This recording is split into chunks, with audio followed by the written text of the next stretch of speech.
Perhaps you remember the dire predictions from the analysts. The fall-off in housing threatened to drag down the entire economy. High energy prices put the kibosh on consumer spending. Runaway inflation was poised to take off. David Weiss is an economist at Standard & Poor's. He says in the end none of those things happened in the final 3 months of last year.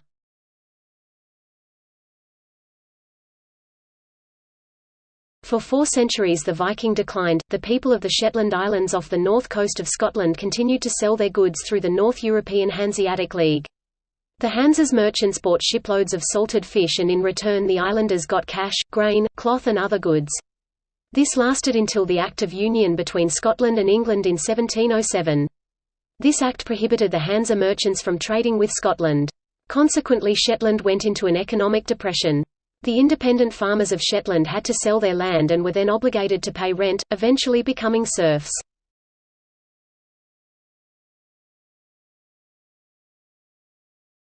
My hero is Marie Curie. She was a Polish physicist and chemist working in France, and she did conduct pioneering research on radioactivity.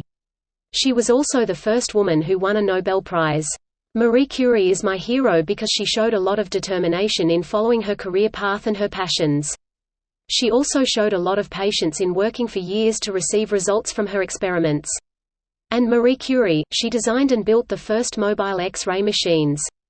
She worked on the front lines of the First World War along with her daughter saving soldiers.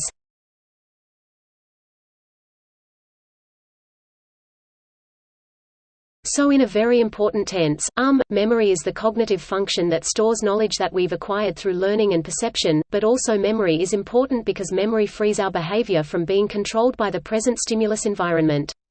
If you didn't have memory, all you'd be able to do was react to whatever is currently in the environment now, whatever it is that you're experiencing. But memory allows us to respond to past events as well as events in the current stimulus environment. And memory also gives us the means to reflect on our experiences so that we plan for future encounters.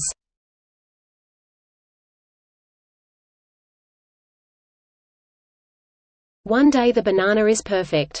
Bright yellow, firm, flavorful. But even within that same day brown spots appear on your perfectly ripe banana, its flesh turns mushy, and it's destined for the compost or at best, banana bread. But scientists are developing a way to extend the life of ripe bananas. It's a spray-on coating made from chitosan, a substance found in crab and shrimp shells. The new gel can be sprayed on bananas to slow the ripening process by up to 12 days. Like other fruits, bananas remain alive after being picked and it actually continues to respire. This means that they take in oxygen and release carbon dioxide.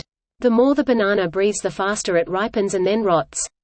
Bananas ripen more quickly than most fruit because they don't naturally slow the respiration after being picked, in fact it speeds up, causing bananas to become mushy. Chitosan not only kills the bacteria on banana's skin that then leads to rot, it also significantly slows down the respiration in the first place. So bananas won't drive you bananas.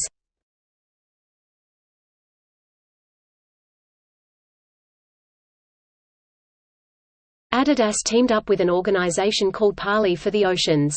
Parley goes out and collects plastic waste from the ocean. Adidas uses the plastic waste to make shoes.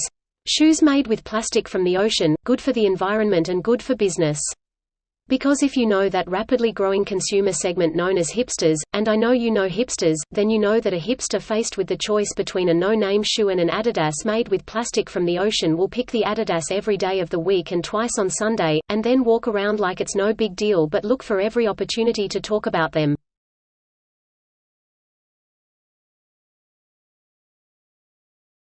So 2 decades later, what's changed?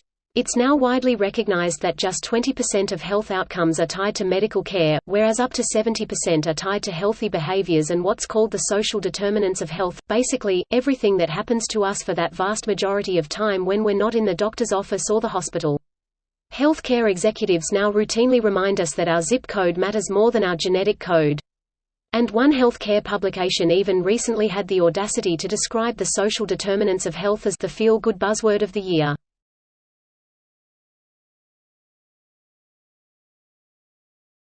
Good evening, ladies and gentlemen.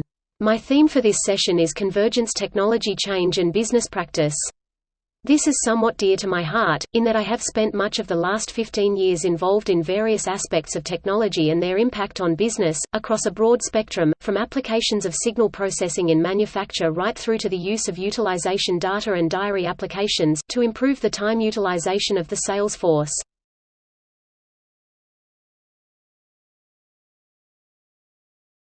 What was interesting and revealing about younger and middle-aged views on old age was how relative these were to the individual's own age. Those in their teens regarded 40 as old, whereas those in their 40s thought 70 or 80 was old.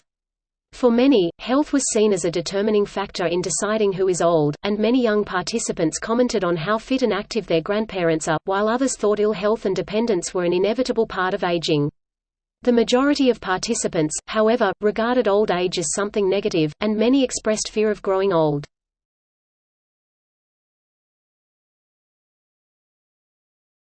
Lead-in time is the amount of time that elapses between a business placing an order with a supplier for more stock or raw materials and the delivery of the goods to the business.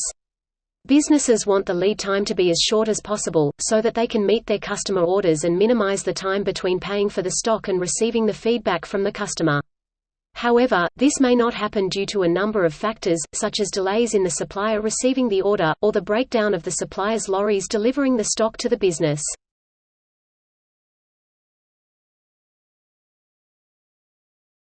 The earlier chocolate was quite unpalatable. They used to add things to it to make it more palatable, so for the early chocolate, they didn't know how to extract all the cocoa fat from it, so it was, or could be quite greasy, and if you made it as a drink you'd have this sort of scum on the top. So they used to try and add things to it, like starch and things, to make it a more palatable product. So there were a lot of scandals around the kind of things they were adding to chocolate in the 19th century. So by the sort of 1870s, 1880s, there are people like Cadbury's saying, "Our chocolate is absolutely pure. We have this new process, the Van Houten process, which now extracts all this horrible fat that we can use to make eating chocolate. Now we have a pure product."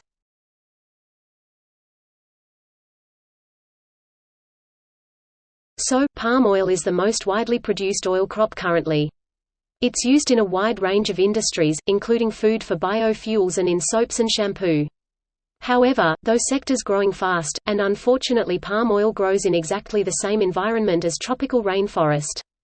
So, the use and the development of palm oil, the growth in the sector, is leading to wide-scale deforestation. What we are hoping to do is, if we can come up an alternative, we can slow the growth of the sector and therefore stop the wide-scale deforestation in South Asia.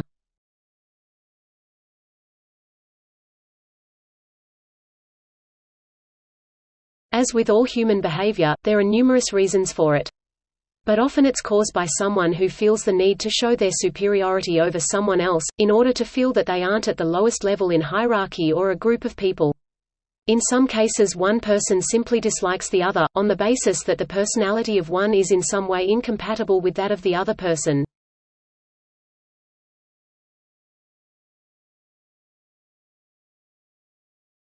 We've decided to adopt, just as a loose theme for the course, a biological theme so that you can see the connections between chemistry and biology and the things you might consider doing in the future. We want you to think about the molecules that are relevant to your body, the processes that occur in your body, the chemistry that's going on, and how energy plays a role. And we've divided the course into 4 sections, and after each section there will be a mid-term. The first one is about matter.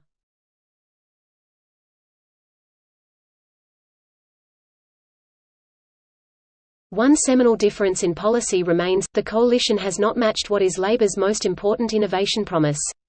That is to bring together responsibilities for innovation, industry, science and research under one single federal minister.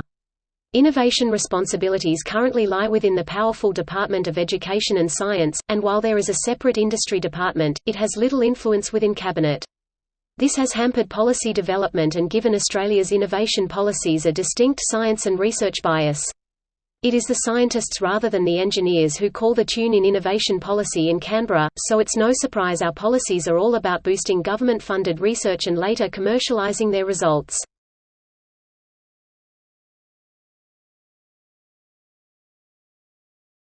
Colombia on Tuesday adopted a tax reform plan that was at the root of violent anti-government protests that left more than 60 people dead this year, but was eventually reconfigured to be kinder to the middle class and the poor. President Ivan Duque signed the so-called social investment law, which has as its stated objective to combat poverty in a country hit hard by the coronavirus epidemic.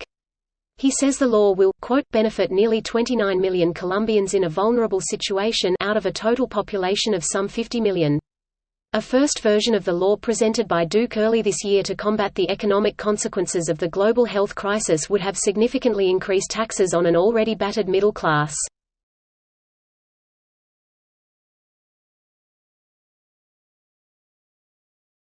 Colombian military and police have confirmed that they have captured Dairo Antonio Usuga, known as Otoñal, Colombia's most sought-after drug trafficker and leader of the Clan del Golfo.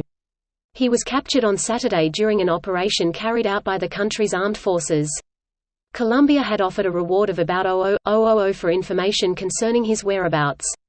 Italy's right-wing former Interior Minister, Matteo Salvini, went on trial Saturday on charges of kidnapping for refusing in 2019 to allow a Spanish migrant rescue ship to dock in Sicily, keeping the people on board at sea for days.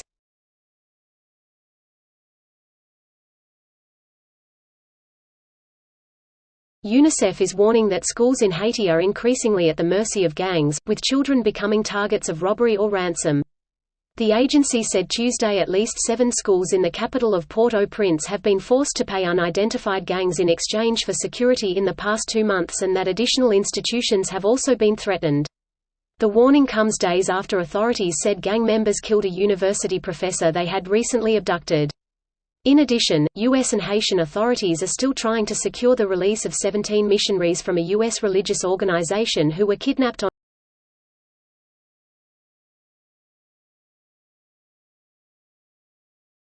A massive tow truck worked Saturday to remove the remains of a burned-out oil tanker that exploded in a giant fireball overnight near the capital of Sierra Leone. Reuters' David Doyle has more. Deputy Health Minister Amara Jambai said the death toll currently stands at 99 with more than 100 people being treated in hospitals and clinics across the capital, Freetown. In a video from the scene shared online, the head of the National Disaster Management Agency, Brima Bura Sisi, said, "We've got so many casualties, burnt corpses," adding, "It's a terrible, terrible accident." Freetown's mayor said the extent of the damage from Friday's explosion was not yet known, adding that police and her deputy were at the scene to assist disaster management officials.